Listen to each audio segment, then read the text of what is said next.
Hello every one, ഞാൻ വീണ്ടും എത്തി. അപ്പോൾ കഴിഞ്ഞ വീഡിയോയിൽ ഞാൻ പറഞ്ഞിരുന്നു NTAയുടെ സൈറ്റ് വിസിറ്റ് ചെയ്യണമെന്നൊക്കെ. അപ്പോൾ കുറച്ച് ആൾക്കാർ പോയിട്ട് വിസിറ്റ് ചെയ്തപ്പോൾ അവർ പറഞ്ഞു, അയ്യോ രജിസ്ട്രേഷൻ ഓപ്പൺ ആയിട്ടുണ്ടല്ലോ എന്ന്. അപ്പോൾ ഞാനും അത്ഭുതപ്പെട്ടു. കാരണം രജിസ്ട്രേഷൻ ഓപ്പൺ ആയിട്ടുണ്ടെങ്കിൽ നമ്മളെന്തായാലും അറിയാമല്ലോ. പക്ഷേ ഇത് നമ്മൾ അറിയുന്നൊന്നുമില്ല, അറിഞ്ഞതുമില്ല. നമ്മൾ കയറി നോക്കുമ്പം കാര്യത്തിൽ ചെറിയൊരു ട്വിസ്റ്റ് ഉണ്ട്. ട്വിസ്റ്റൊക്കെ അവിടെ നിൽക്കട്ടെ. പ്രധാനപ്പെട്ട ഒരു കാര്യം പറയാനുള്ളത്, ഇനി ഇതുപോലത്തെ അപ് ടു ഡേറ്റ് ആയിട്ടുള്ള CUET വീഡിയോസ് കിട്ടാൻ, CUETയെ പറ്റി ഏതൊരു വിവരവും ആദ്യം നിങ്ങളിലേക്ക് എത്താൻ ചാനൽ സബ്സ്ക്രൈബ് ചെയ്യുക. ഇഷ്ടപ്പെടുന്ന വീഡിയോസ് എല്ലാം തന്നെ ലൈക്ക് ചെയ്യുക. നിങ്ങളുടെ സജഷൻസ് ഞങ്ങളെ കമൻസിൽ അറിയിക്കുക. അറിയാത്ത ഒരുപാട് വിദ്യാർത്ഥികളുണ്ടാവും, CUETയെ പറ്റി അറിഞ്ഞു വരുന്നവരുണ്ടാവും. അവരിലേക്കൊക്കെ ഈ ഒരു എക്സാമിൻ്റെ കാര്യങ്ങൾ കൃത്യമായി തന്നെ എത്തട്ടെ. അവരും പഠിക്കട്ടെ, അവരും നല്ലപോലെ പരീക്ഷ എഴുതട്ടെ. സോ വീഡിയോസ് പരമാവധി ഷെയർ ചെയ്യുക. നമുക്ക് നമ്മുടെ ട്വിസ്റ്റിലേക്ക് പോവാം. ഞാനിപ്പോൾ നിൽക്കുന്നത് അറിയാം നിങ്ങൾക്ക്, നമ്മുടെ ഗൂഗിൾ ആശാൻ്റെ അടുത്താണ്. നമുക്ക് ഈ പറഞ്ഞ കാര്യങ്ങളൊന്നുകൂടെ നോക്കാം. അപ്പം എല്ലാവരും അടിച്ചു നോക്കുകയാണ് CUET NTA. അപ്പോൾ ഫസ്റ്റ് വരുന്നത് തന്നെ NTA exam, national testing agency ഇതാ വന്നു കഴിഞ്ഞു. രജിസ്ട്രേഷൻ എന്ന് കാണാം, പക്ഷേ രജിസ്ട്രേഷൻ സ്റ്റുഡൻസിനല്ല. Registration for universities other than central universities, CUs ഫോർ CUET UG 2022 ആണ്. ആദ്യം തന്നെ വന്ന NTA എക്സാമിലുള്ള ഈ ഒരു ഓപ്ഷൻ എന്നുള്ളത്, രജിസ്ട്രേഷൻ എന്നുള്ള ഈ ഒരു ഓപ്ഷൻ സെൻട്രൽ യൂണിവേഴ്സിറ്റീസ് അല്ലാതെയുള്ള മറ്റ് യൂണിവേഴ്സിറ്റീസിനുള്ളതാണ്. അല്ലാതെ ഒരിക്കലും ഒരു സ്റ്റുഡൻറ്റിനുള്ള ഒന്ന് അല്ല. എങ്കിലും ഇവിടെ വന്ന സ്ഥിതിക്ക് നമുക്ക് ഇത് ഒന്ന് വായിച്ചു നോക്കാം. സോ പറയുന്നത്, national testing agency has been entrusted with the responsibility of conducting the entrance test for all the central universities for the academic session 2022-23. 2022-23 central യൂണിവേഴ്സിറ്റികളിലേക്കുള്ള UG കോഴ്സുകളിലേക്കുള്ള മൊത്തത്തിലുള്ള അഡ്മിഷൻ നടത്താൻ, അതിനുള്ള എൻട്രൻസ് നടത്താൻ UGC ചുമതലപ്പെടുത്തിയിരിക്കുന്നത് NTA ആണ്. സോ NTA CUET വഴിയായിരിക്കും ഈ ഒരു ചുമതല നിർവഹിക്കുക. CUET will provide a single window opportunity. വീണ്ടും പറയുന്നു, സിംഗിൾ വിൻഡോ ഓപ്പർച്യൂണിറ്റി. ഈ ഒരൊറ്റ ഓപ്പർച്യൂണിറ്റി, ഈ ഒരൊറ്റ വിൻഡോ, ഈ ഒരൊറ്റ എക്സാമിലൂടെ മാത്രമേ നിങ്ങൾക്ക് ഒരു സെൻട്രൽ യൂണിവേഴ്സിറ്റിയിൽ നല്ലൊരു UG കോഴ്സിനുള്ള അഡ്മിഷൻ കരസ്ഥമാക്കാൻ സാധിക്കൂ. To students to seek admission in any of the central universities and others across the country. Central യൂണിവേഴ്സിറ്റികൾ മാത്രമല്ല, അതേഴ്സ് എന്ന് പറയുന്നുണ്ട്. അപ്പോൾ നിങ്ങൾക്കറിയാം, ഡീംഡ് യൂണിവേഴ്സിറ്റീസ് എട്ടോളം ഓൾറെഡി ഭാഗമായിട്ടുണ്ട് CUETയുടെ. അതല്ലാതെ വരുന്ന വേറെ കുറേ യൂണിവേഴ്സിറ്റീസിന് രജിസ്റ്റർ ചെയ്യാനുള്ള ഒരു പോർട്ടലാണ് ഈ NTA എക്സാം എന്നുള്ള nta.ac.in/CUET എക്സാം എന്നുള്ള ഈ ഒരു ടാബിൽ വരുമ്പോൾ, ഈ ഒരു വെബ്സൈറ്റിൽ വരുമ്പോൾ ഈ കാണുന്നത് സ്റ്റുഡൻസിനുള്ള ഏരിയ അല്ല. ഇത് നമ്മുടെ ഏരിയ അല്ല ശരിക്കും. എങ്കിലും ഇവിടെ വന്ന സ്ഥിതിക്ക് നമുക്ക് കാണാം, ഒരു സെൻട്രൽ യൂണിവേഴ്സിറ്റി മാത്രം ഫോക്കസ് ചെയ്ത് നടത്താനിരുന്ന എക്സാമിലേക്ക് ഓൾറെഡി മറ്റ് പ്രൈവറ്റ് യൂണിവേഴ്സിറ്റീസും മറ്റ് ഡീംഡ് യൂണിവേഴ്സിറ്റീസും എല്ലാവരും വരുന്നു. അപ്പം ഈ വരുന്ന യൂണിവേഴ്സിറ്റീസിന് എന്തെങ്കിലും ക്വാളിറ്റി ഉണ്ടോ, അല്ലെങ്കിൽ ഇങ്ങനെ ആർക്ക് വേണേൽ രജിസ്റ്റർ ചെയ്ത് കയറാൻ പറ്റുന്ന ഒന്നാണോ എന്നുള്ളത് നമുക്ക് ജസ്റ്റ് ഒന്ന് നോക്കാം. അപ്പോൾ registration for universities other than central universities four CUET UG 2022 ഇതാണ് ടൈറ്റിൽ. അപ്പോൾ താഴേക്ക് പോകുമ്പോൾ നമുക്ക് കാണാം, ഇവിടെ റിക്വയർഡ് ആയിട്ടുള്ള ചില ഏരിയാസാണ്, ഇൻസ്റ്റിറ്റ്യൂട്ട് ഡീറ്റെയിൽസ്. അപ്പോൾ നമ്മൾ വെറുതെ ഒരു ദിവസത്തിന് നമ്മുടേതായിട്ടുള്ള യൂണിവേഴ്സിറ്റി, ഡമ്മി യൂണിവേഴ്സിറ്റി, സ്പെല്ലിംഗ് ഒന്നും നോക്കണ്ട, പെട്ടെന്ന് ടൈപ്പ് ചെയ്താണ്. പിന്നെ ഇയർ ഓഫ് എസ്റ്റാബ്ലിഷ്മെൻറ്റ് 1998, എൻ്റെ ബർത്ത് ഇയർ ആണ് കേട്ടോ. അപ്പം നമ്മൾ ഇതൊക്കെ വെച്ച് ജസ്റ്റ് നോക്കുകയാണ്, എവിടെ വരെ പോകും ഇവർ, എന്തൊക്കെയാണ് ഇവർ അന്വേഷിക്കുന്നത്, നമ്മൾ പഠിക്കാൻ പോകുന്ന യൂണിവേഴ്സിറ്റി എത്രത്തോളം നല്ലതാണെന്നുള്ള, അല്ലെ ഏതൊരു ക്രൈറ്റീരിയ വെച്ചിട്ടാണ് അവർ എടുക്കുന്നതെന്നുള്ള അറിയാൻ വേണ്ടി ഒരു കൗതുകത്തിന് ഞങ്ങൾ പോയതാണ്. അപ്പോൾ ഇൻസ്റ്റിറ്റ്യൂട്ട് ടൈപ്പ് ഏതാണെന്ന് ചോദിക്കുന്നുണ്ട്. അപ്പോൾ ഈ ടൈപ്പിലുള്ള എല്ലാ യൂണിവേഴ്സിറ്റീസിനും അവർ കൺസിഡർ ചെയ്യുന്നുണ്ട് എന്നുള്ളത് തന്നെയാണ് ഈ ഒരു സെക്ഷനിൽ നമുക്ക്, ഇല്ല ഈ ഒരു ചോദ്യത്തിൽ നമുക്ക് മനസ്സിലാവുന്നത്. Central university, state university, deemed to be university, private university, others എന്ന് വെച്ച് കഴിഞ്ഞാൽ മറ്റ് പല കോളേജുകൾ, ഈ നാഷണൽ എഡ്യൂക്കേഷൻ പോളിസിയുടെ ഭാഗമൊക്കെ ആയിട്ട് പല തരത്തിലുള്ള ഇൻസ്റ്റിറ്റ്യൂട്ടുകളൊക്കെ ഉണ്ട്. അപ്പോൾ അവർക്കും ഓപ്റ്റ് ചെയ്യാവുന്ന രീതിക്കാണ്, അല്ലോ അവരെയും കൺസിഡർ ചെയ്യുന്നു എന്നുള്ള രീതിക്കാണ് ഈ ഒരു ക്വസ്റ്റ്യൻ ഫ്രെയിം ചെയ്തിട്ടുള്ളത്. അത് കഴിഞ്ഞ് നമ്മൾ നെക്സ്റ്റ് അടിക്കുക. അപ്പോൾ ഇൻസ്റ്റിറ്റ്യൂട്ട് എന്തെങ്കിലുമൊക്കെ അടിച്ചു കൊടുത്താണ് നമ്മൾ. ഇതൊന്നും നിങ്ങൾ നോക്കേണ്ട, ഇൻസ്റ്റിറ്റ്യൂട്ട് അഡ്രസ്സ്, ഡിസ്ട്രിക്റ്റ്, സ്റ്റേറ്റ്, പിൻകോഡൊക്കെ ചോദിക്കുന്നുണ്ട്. ഇതാണ് നോക്കേണ്ട ഒരു ഏരിയ. ഇത് നിങ്ങൾ ശ്രദ്ധിച്ച് കേൾക്കുകയും വേണം. കാരണം NAAC അക്രഡിറ്റേഷൻ എന്ന് വെച്ച് കഴിഞ്ഞാൽ ഓരോ കോളേജിനും ഒരു റാങ്കിങ് അല്ലെങ്കിൽ ഒരു റേറ്റിംഗ് കൊടുക്കുന്ന ഒരു ബോഡിയാണ് NAAC. അപ്പോൾ അവരുടെ റേറ്റിംഗ് എത്രത്തോളം ഉണ്ട് എന്നുള്ളതാണ് ഈ ഒരു ചോദ്യത്തിൽ പറയുന്നത്. അതുപോലെ തന്നെയാണ് AISHE. സോ ഇവരുടെ റേറ്റിംഗ്സ് എത്രയാണ്? Does your institute have a valid NAAC accreditation? അപ്പോൾ അതുണ്ടെന്നുണ്ടെങ്കിൽ നിങ്ങൾ കുറച്ചുകൂടെ അടിപൊളി യൂണിവേഴ്സിറ്റിയാണ്. കാരണം എല്ലാ യൂണിവേഴ്സിറ്റീസിനൊന്നും ഈ ഒരു സംഭവം, എല്ലാ കോളേജസിനൊന്നും ഈ ഒരു സ്കോർ കിട്ടില്ല. അപ്പോൾ റെക്കഗ്നൈസ് ചെയ്തിട്ടുള്ള, UGC റെക്കഗ്നൈസ് ചെയ്തിട്ടുള്ള നല്ല കോളേജുകൾക്കാണ് NAAC വിസിറ്റ് ചെയ്യുകയും ഒരു റേറ്റിംഗ് കൊടുക്കുകയും ചെയ്യുക. അപ്പോൾ does your institute have a valid NAAC accreditation? Yes, no option ഉണ്ട്. If yes, NAAC accreditation valid up to എപ്പോൾ വരെയാണ് ഇതിൻ്റെ വാലിഡിറ്റി? ഈ നാക് CGPA എത്രയാണ് നിങ്ങൾക്ക് കിട്ടിയ പോയിന്റ് ഞാൻ പറഞ്ഞു. 3.714 എന്നൊക്കെ പറഞ്ഞിട്ട് 4ലാണ് പൊതുവേ ഒരു പോയിന്റ്സ് ഇടുക.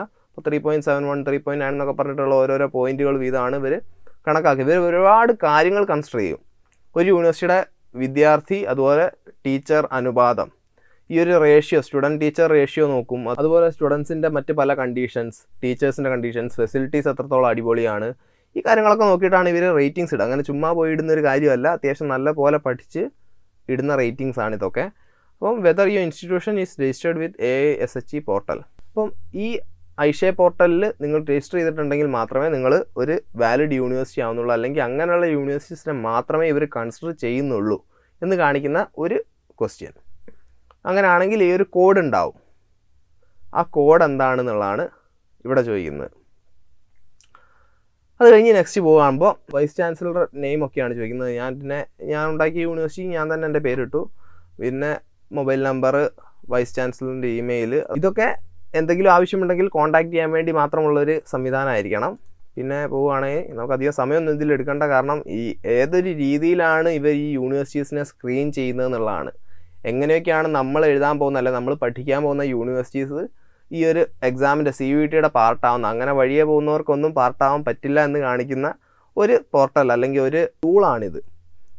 സോ കൺട്രോളർ ഓഫ് എക്സാമിനേഷൻ്റെ പേര്, അവരുടെ മൊബൈൽ നമ്പർ, അവരുടെ ഇമെയിൽ.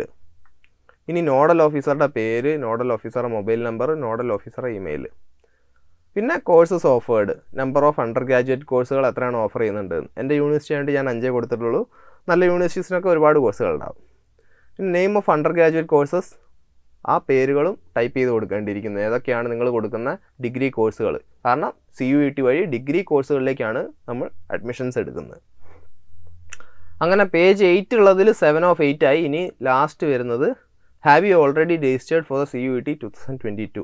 ഈ ഒരു എക്സാമിൻ്റെ പാർട്ടാവാൻ വേണ്ടിയിട്ട് ഇതിലൂടെ തൻ്റെ അഡ്മിഷൻ, തങ്ങളുടെ കോളേജിൻ്റെ അല്ലെങ്കിൽ തങ്ങളുടെ യൂണിവേഴ്സിറ്റിയുടെ അഡ്മിഷൻ എടുക്കാൻ നിങ്ങൾ തയ്യാറായി മുന്നോട്ട് വന്നിട്ടുണ്ടോ ഇതിനു മുമ്പ് എന്നുള്ള ചോദ്യമാണത്. ആ ചോദ്യം റെലവൻ്റ് ആണോ ചോദിച്ചു കഴിഞ്ഞാൽ എനിക്കറിയില്ല. എന്തായാലും യെസ് നോ ഓപ്ഷൻ ഉണ്ട്. പൊതുവെ എല്ലാവരും നോ ആയിരിക്കണം കൊടുക്കുന്നത്, അല്ലെങ്കിൽ ഇത്രയും ഫില്ല് ചെയ്യേണ്ട ഒരു കാര്യമുണ്ടോ എന്നുള്ളത് എനിക്കറിയില്ല. ഏതായാലും ഇത്രയൊക്കെയാണ് ഡിക്ലറേഷൻ എന്ന് പറഞ്ഞിട്ടാണ് കൊടുക്കുന്നത്. അപ്പോൾ ഇത്രയൊക്കെയാണ് ഈ ഒരു കേസിൽ വരുന്നത്. അതായത് ഇത് നമുക്ക് ക്ലിയർലി നിങ്ങൾക്ക് മനസ്സിലായി, ഒരു ചോദ്യം പോലും ഒരു സ്റ്റുഡൻറ്റിനുള്ള ചോദ്യമല്ല. എല്ലാം തന്നെ ഈ യൂണിവേഴ്സിറ്റികൾക്ക് വേണ്ട ചോദ്യങ്ങളും അതുപോലെ തന്നെ യൂണിവേഴ്സിറ്റിയെ സംബന്ധിച്ചുള്ള കാര്യങ്ങളുമാണ്. അപ്പോൾ നിങ്ങൾ ഈ ഒരു പോർട്ടൽ കണ്ടിട്ട് അല്ലെങ്കിൽ തുറന്നോ, അതുപോലെ ആപ്ലിക്കേഷൻ ഞാൻ അറിയാതെ തുടങ്ങിക്കഴിഞ്ഞോ എന്നൊന്നും പേടിക്കേണ്ട ആവശ്യമില്ല. ആപ്ലിക്കേഷൻ 6-ാം തീയതിയെ തുടങ്ങൂ. അത് കൺഫേം ആക്കിയിട്ടുണ്ട് NTA. അതുവരെ ഇതുപോലത്തെ പല കാര്യങ്ങളും വരും. അതൊന്നും നിങ്ങൾ നോക്കണ്ട. നിങ്ങൾ നിങ്ങളുടെ എക്സാംസിൽ കോൺസെൻട്രേറ്റ് ചെയ്തോ. 6-ാം തീയതി ഒരു തീയതി ഉണ്ടെങ്കിൽ അന്ന് നമ്മുടെ പോർട്ടൽ ഓപ്പൺ ആവുമെന്ന് പ്രതീക്ഷിക്കാം. എന്തായാലും 6-ന് മുമ്പ് അത് ഓപ്പൺ ആവില്ല. അവരുടെ വെബ്സൈറ്റൊക്കെ പണിയിലാണ്. സോ അതൊക്കെ കഴിഞ്ഞതിന് ശേഷം സാവധാനം അവർ ഓപ്പൺ ആക്കുള്ളൂ. അപ്പോൾ നിങ്ങളോട് എല്ലാവരും പറഞ്ഞ, അല്ലെങ്കിൽ നിങ്ങൾ കേട്ടിട്ടുള്ള ആ ഒരു രജിസ്ട്രേഷൻ പോർട്ടൽ അല്ലെങ്കിൽ രജിസ്ട്രേഷൻ ഓപ്പൺ ആയി, ആപ്ലിക്കേഷൻ ഓപ്പൺ ആയി എന്ന് പറഞ്ഞത് നമ്മൾ സ്റ്റുഡൻസിനുള്ള ആപ്ലിക്കേഷൻ അല്ല. അത് യൂണിവേഴ്സിറ്റീസിന് CUETയുടെ ഭാഗമാകാനുള്ള ഒരു ആപ്ലിക്കേഷനാണ്. പക്ഷെ അതിൽ നിന്ന് നമുക്കെന്ത് മനസ്സിലായി? അങ്ങനെ ആപ്പ യൂണിവേഴ്സിറ്റികൾക്കൊന്നും CUET വഴി തങ്ങളുടെ സ്റ്റുഡൻസിനെ എടുക്കാൻ പറ്റില്ല. നാക് അക്രഡിറ്റേഷനുള്ള ഐഷെ കോഡൊക്കെ ഉള്ള ഒരുപാട് ഫേമസ് ആയിട്ടുള്ള അല്ലെങ്കിൽ നല്ല രീതിക്ക് മുന്നോട്ട് പോകുന്ന യൂണിവേഴ്സിറ്റീസിലേക്ക് മാത്രമേ CUET വഴി, അല്ലെങ്കിൽ അങ്ങനെയുള്ള യൂണിവേഴ്സിറ്റീസിന് മാത്രമേ CUETയുടെ പാർട്ടാവാൻ UGC സമ്മതിക്കുന്നുള്ളൂ. സോ നിങ്ങൾ ധൈര്യമായിട്ട് CUET എഴുതുക.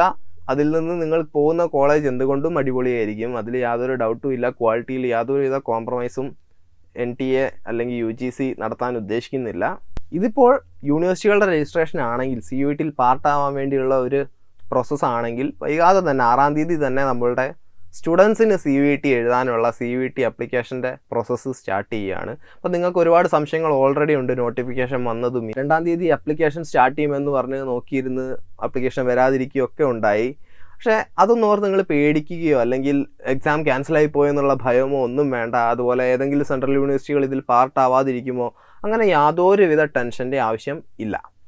സോ നമ്മളത് എന്തെങ്കിലും അപ്ഡേറ്റ്സ്, ഇതുപോലത്തെ കാര്യപ്പെട്ട ഏതൊരു അപ്ഡേറ്റ്സും, മൈനർ ആയിക്കോട്ടെ മേജർ ആയിക്കോട്ടെ, അപ്ഡേറ്റ്സ് വരുന്നുണ്ടോ CUETയെ സംബന്ധിച്ച്, ഞങ്ങളത് നിങ്ങളുടെ മുന്നിലേക്ക് എത്തിച്ചിരിക്കും. നിങ്ങൾക്ക് തോന്നുന്ന സംശയങ്ങൾ, നിങ്ങൾക്ക് അറിയാൻ ആഗ്രഹിക്കുന്ന CUETയെ പറ്റിയുള്ള ഏതൊരു കാര്യവും ഒരൊറ്റ ക്ലിക്കിൽ നിങ്ങൾക്കറിയാം. വീഡിയോയുടെ താഴെ തന്നെ ചാറ്റ് ലിങ്ക് ഉണ്ട്. ചാറ്റ് ലിങ്ക് കയറി കഴിഞ്ഞാൽ നിങ്ങൾക്ക് Prepwise ഒരുക്കിയിട്ടുള്ള CUET ഹെൽപ്പ് ഡെസ്കിനോട് ഏതൊരു വിധത്തിലുള്ള സംശയങ്ങളും നിങ്ങളുടെ കോഴ്സ് ആയിക്കോട്ടെ, ആപ്ലിക്കേഷൻ ആയിക്കോട്ടെ, അഡ്മിഷൻ ആയിക്കോട്ടെ, ഇങ്ങനെ ഏതൊരു രീതിയിലുള്ള കാര്യങ്ങളും ചോദിച്ചറിയാനുള്ള നിങ്ങൾക്ക് അറിയാൻ ആഗ്രഹിക്കുന്ന ഏതൊരു കാര്യത്തെയും ഒരു സംശയവും ബാക്കി നിൽക്കാത്ത രീതിക്ക് ക്ലിയർ ചെയ്യാൻ പറ്റുന്ന ഒരു ടീമാണ് ഹെൽപ്പ് ഡെസ്കിൽ Prepwise പ്രൊവൈഡ് ചെയ്തിരിക്കുന്നത്. ഇന്ത്യയിലെ തന്നെ ഏറ്റവും മികച്ച യൂണിവേഴ്സിറ്റികളിൽ നിന്ന്, ഏറ്റവും മികച്ച ക്യാമ്പസുകളിൽ നിന്ന് പഠിച്ചിറങ്ങിയവരും പഠിച്ചുകൊണ്ടിരിക്കുന്നവരുമാണ് നമ്മളുടെ ഹെൽപ്പ് ഡെസ്ക് ടീമിലുള്ളത്.